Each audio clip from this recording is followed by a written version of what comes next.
There was a man who lived in the valley between two mountains. Every night, he went outside with a notebook. He counted the stars in the sky. 1 star, 2 stars, 3 stars, 4. He wrote each number carefully. He believed that if he counted all the stars, he would understand the universe. Years passed. His notebook filled with numbers, his back bent from looking up so long, his eyes grew tired, but still he counted. One evening, a child walked by. The child stopped and watched the man. "What are you doing?" the child asked. "I am counting the stars," the man said. "When I finish, I will know everything." The child looked up at the sky. Then the child looked at the man. "But sir," the child said, "every time you count 1 star, 1,000 more appear behind it. And while you write down numbers, the stars are already moving. By the time you finish counting, everything will be different." The man felt angry. "You are too young to understand," he said. "This work is important. These numbers mean something." The child smiled gently. "The stars are beautiful tonight," the child said. Then the child walked away. The man returned to his counting, but something felt different. His hand moved slower. The numbers seemed smaller. He looked up from his notebook. The sky was vast. It was deep and endless. It was full of light. For the first time in years, he simply looked. He did not count. He did not write. He did not try to understand. A shooting star crossed the darkness. It was there, and then it was gone. He had not counted it. He had not written it down, but he had seen it. He had felt something. The man closed his notebook. He sat in the grass.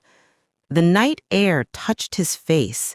The stars continued their ancient dance. They did not need his numbers. They had never needed his numbers. He thought about all the years he had spent counting, all the pages filled with careful marks, all the nights bent over paper instead of looking up. He had been trying to hold the sky in his hands, but the sky was not meant to be held. The man felt something break inside him. It was not a sad breaking. It was the breaking of a shell, the breaking of a tight fist finally opening.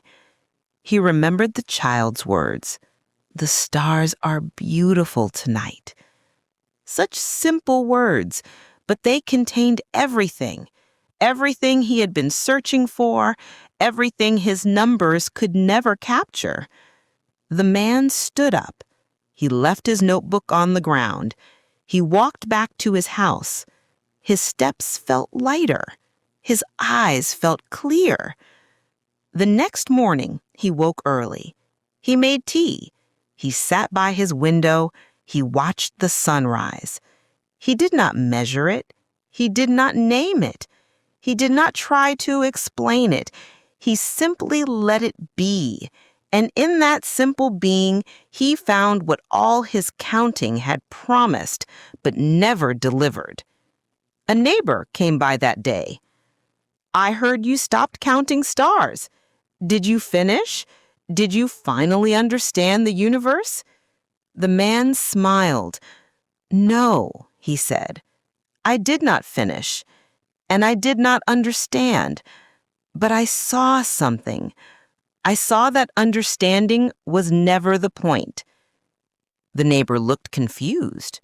"Then what was the point?" the neighbor asked. The man poured tea. The stars were always just stars. They were never a problem to solve. They were never a puzzle to complete. They were a gift. and I spent years trying to own them instead of receiving them. The neighbor did not understand, but that was all right. Some things cannot be explained. Some things can only be lived. The man finished his tea. He looked out the window.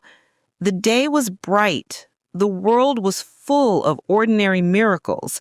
A bird sang in a tree. Clouds moved across the sky. Grass grew. Wind blew. None of it needed counting. None of it needed understanding. It simply was. And that was enough. That night, the man went outside again, but he did not bring his notebook. He lay down in the grass. He looked up at the stars. They scattered across the darkness like seeds, like possibilities, like questions that did not need answers. He did not know how many there were. He would never know. And for the first time in his life, he felt free. The child walked by again. The child sat down next to him. They did not speak. They just looked up together. Two people, infinite stars, one moment, everything.